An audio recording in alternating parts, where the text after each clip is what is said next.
Sorry, let me grab my paperwork.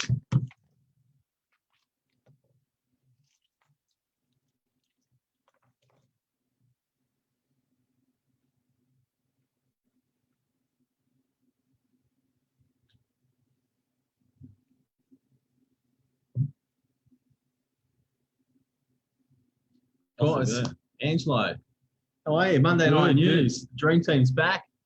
Stefan and Angelo.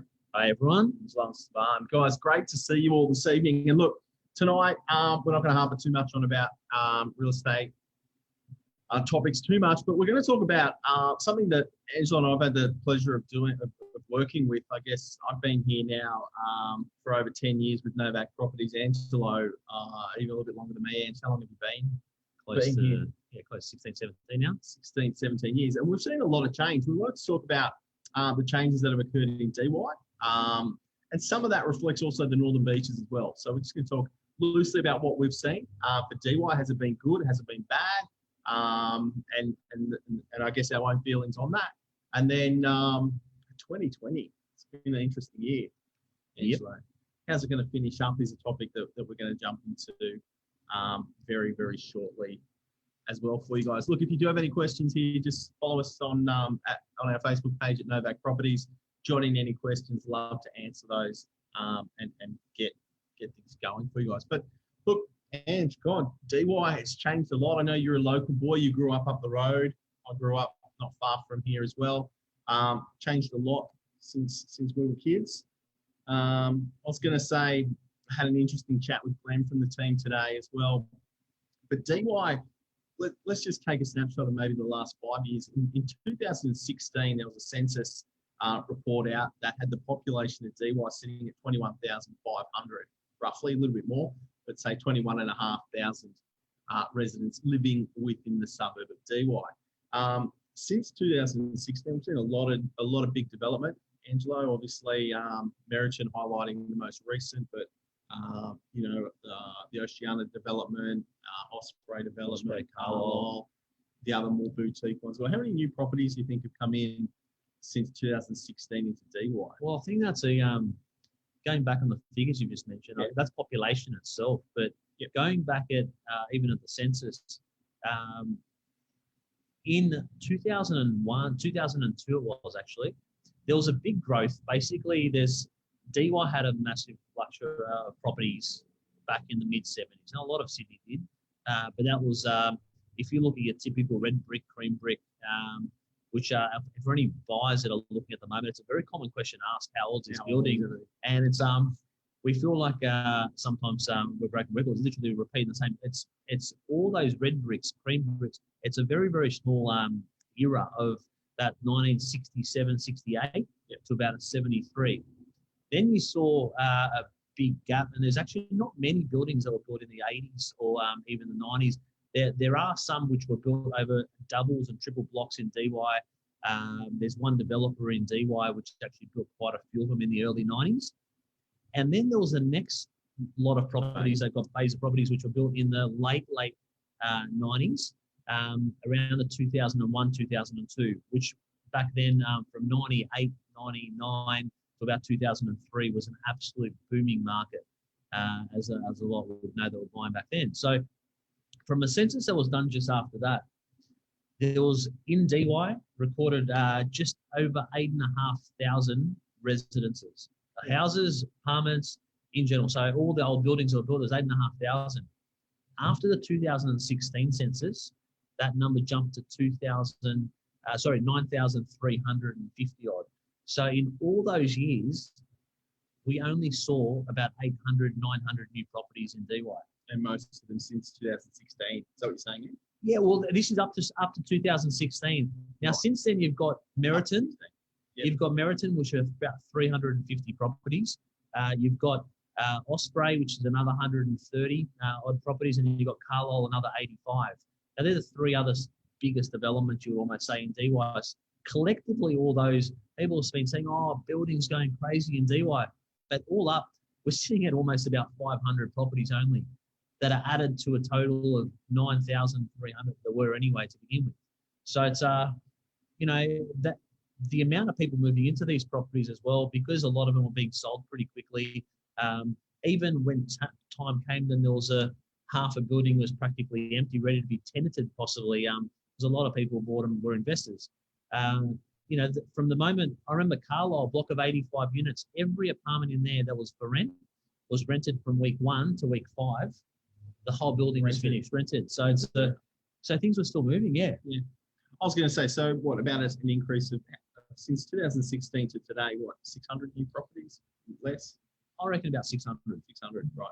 So 600 population growth in DY over the same period has grown by about 3,000 residents. So people living in DY. So this huge increase of people, not a huge increase in real estate when you take a look at what Angela just mentioned, the history of the suburb, but 3,000 more people living in the suburb today than there were 4 years ago.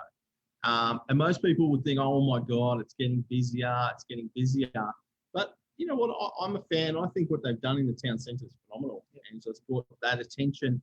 For those of you that do know the suburb, it's tidied up that pocket, the Meriton Lighthouse development, and then with it, and with all these other developments as well, a lot of people don't understand that when a developer builds a project, they need to pay a fee to council called a contribution fee. The purpose of this contribution fee is to be reinvested back into the suburb to provide infrastructure in these areas. And you're seeing this now around DY.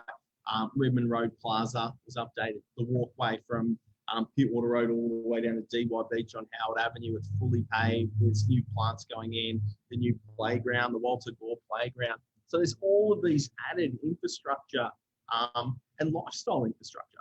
You know, it's not necessarily something that's making money for everyone, but it's something that's contributing to a better, I think, quality of life. Howard Avenue, the child park at Howard Avenue, the beachfront was redone twice. Yeah, and they're doing it again now. There's some development down there.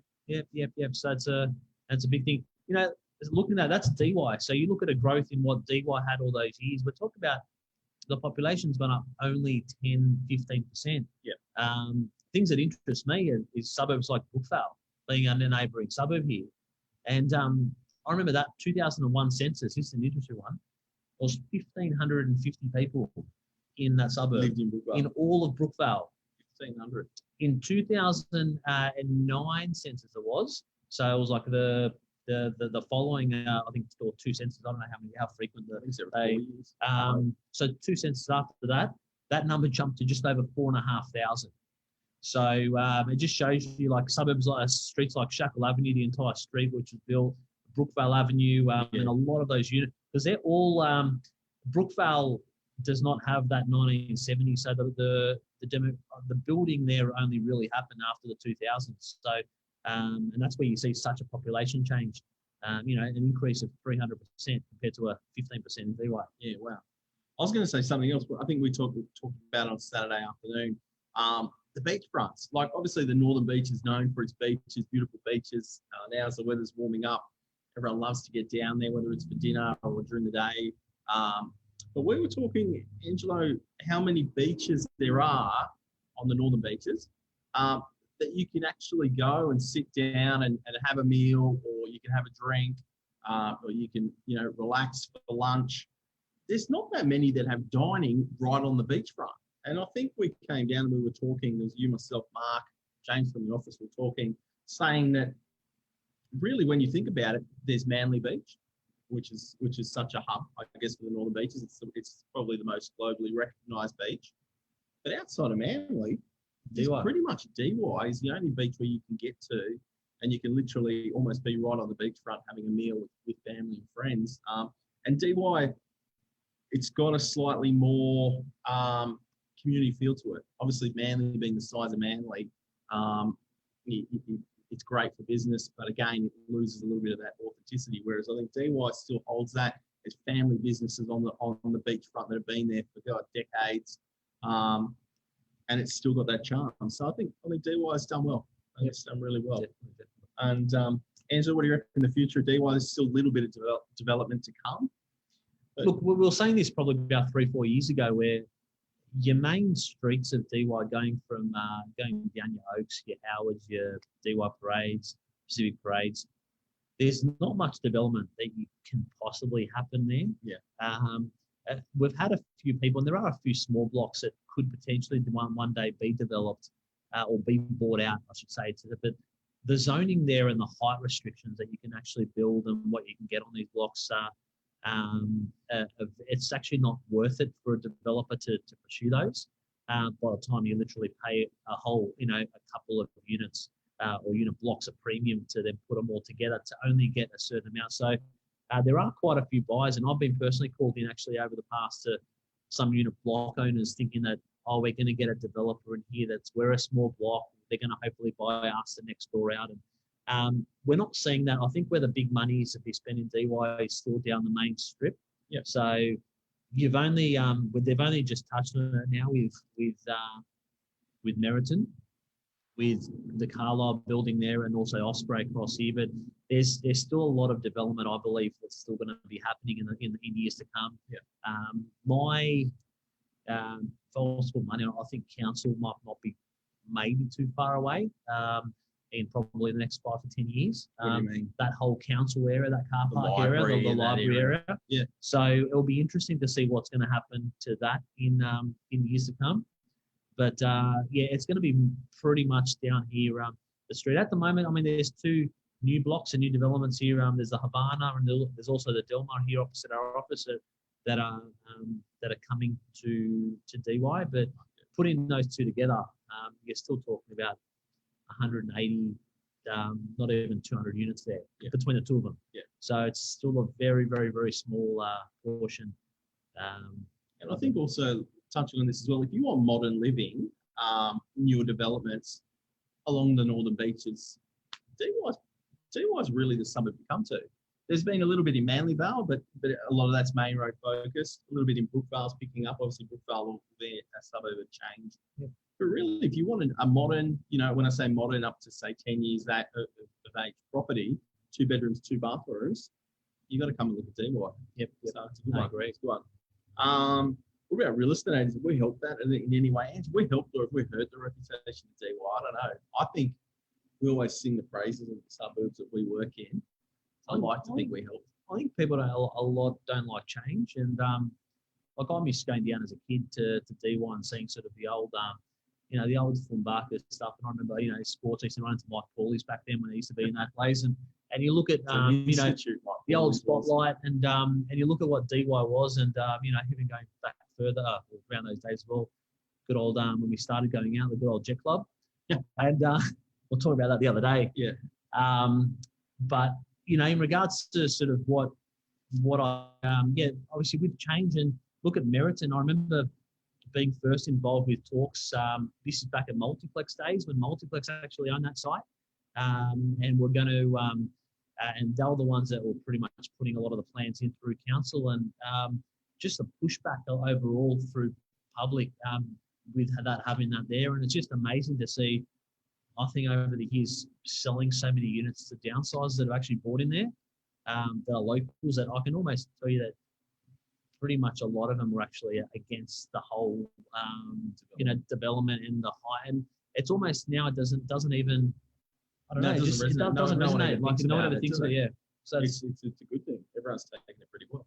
So there you go, DY. It's improved. I think it's definitely into its next phase of what it offers. It's changed since we were little kids' age, but change is part of life. So I think good things down there. The market now, I guess a big thing we were talking about as well is where does the market go between now and the end of 2020? And who can believe, God, it's now the end of September, it's nearly October. It's been a long, eventful year. Obviously, a lot of things going on outside of our control, outside of everyone's control. But the property market, where's it going to go? Ange, what are you seeing? What are you thinking out there? Like, what are you seeing week in, week out now? I guess take a snapshot of the last 3 weeks in your mind. What have you been seeing? I've actually now finally put my finger on actually knowing where a lot of these, what's making people transact property at the moment.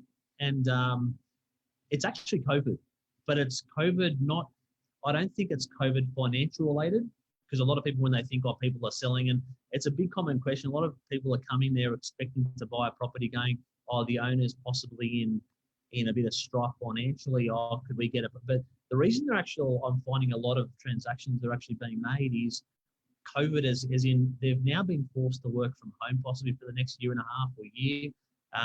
And they're actually, I can't live with two kids stuck in a space where we're confined in a 2-bedroom apartment. We need something bigger. And I'm finding, I mean, I just had a sale on Thursday where they bought another 2-bedroom unit in the same suburb on the other side.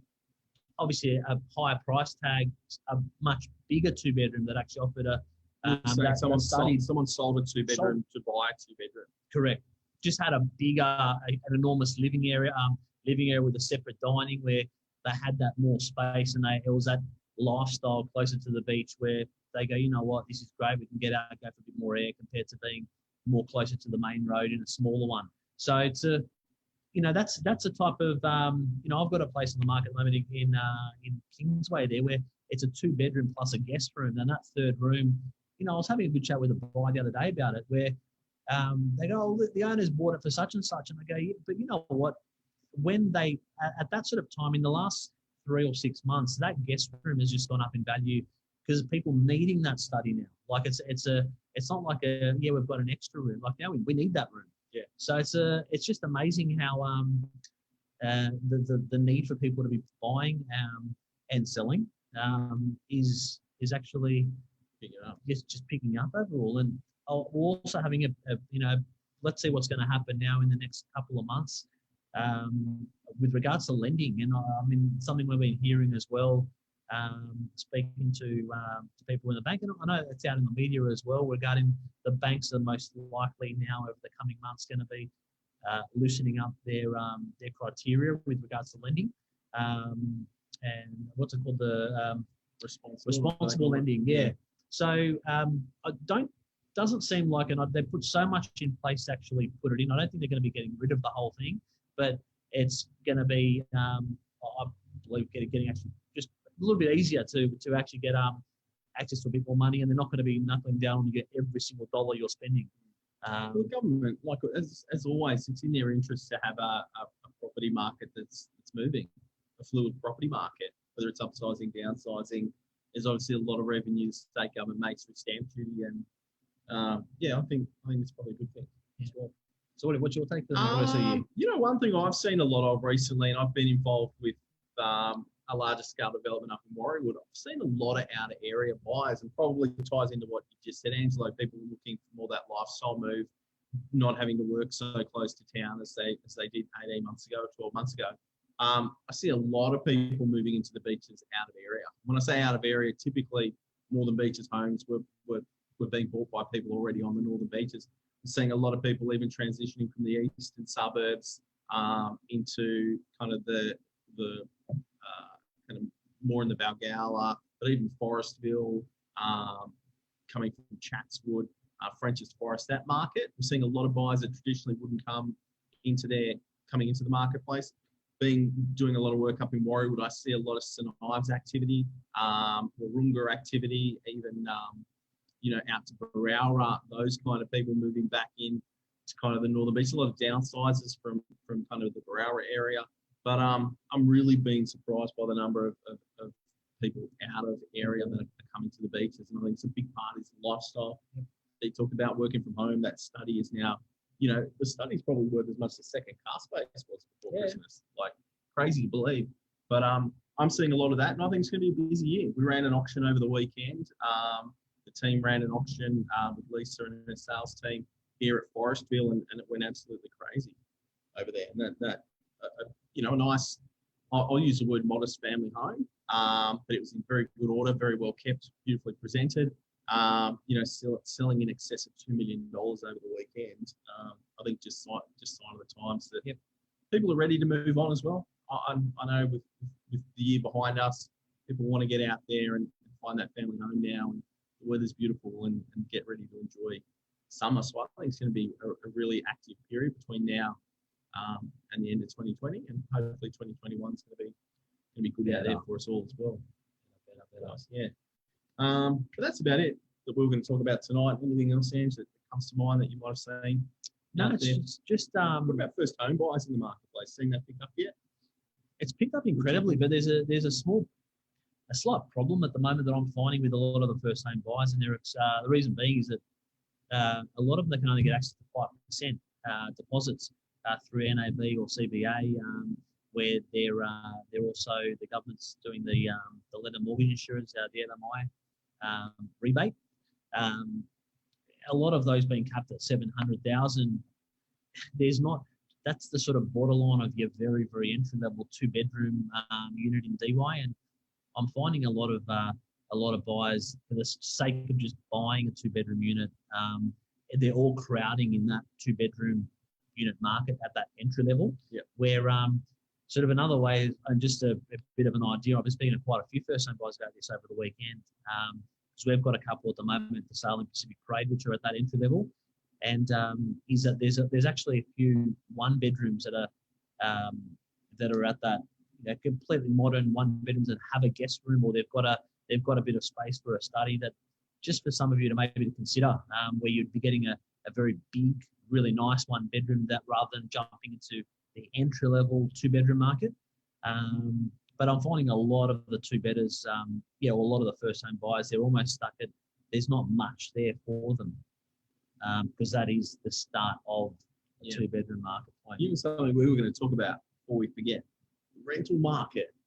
Yeah, we're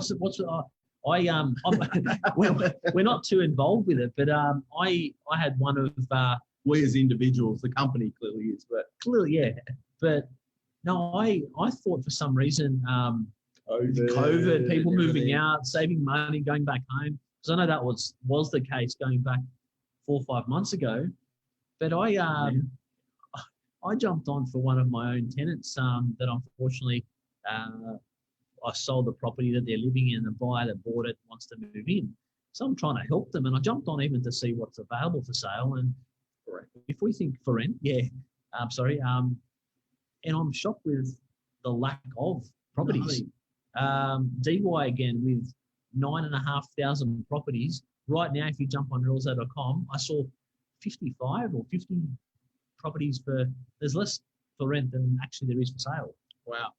So it's interesting. Rental market's good. I got to take my hat off to our team here as well. They're doing a great job at, everything's renting. They're doing a great job. And I think tying that back into the property market and capital value, investors kind of stepped out of the market because they were worried, if I buy a property with a tenant and they're going to lose their job over COVID and they can't pay their rents. And right now, like Enzo mentioned, there's a bit of a shortage of rental properties. So I think that's going to help investors come back to the market. If you are an investor, there's good news out there that, we don't have a lot to offer tenants, so money's cheap. Everything's going, yeah. Money's cheap. Banks will hope for some, if they do pull back, as I said, just with this responsible lending a little bit. Yep.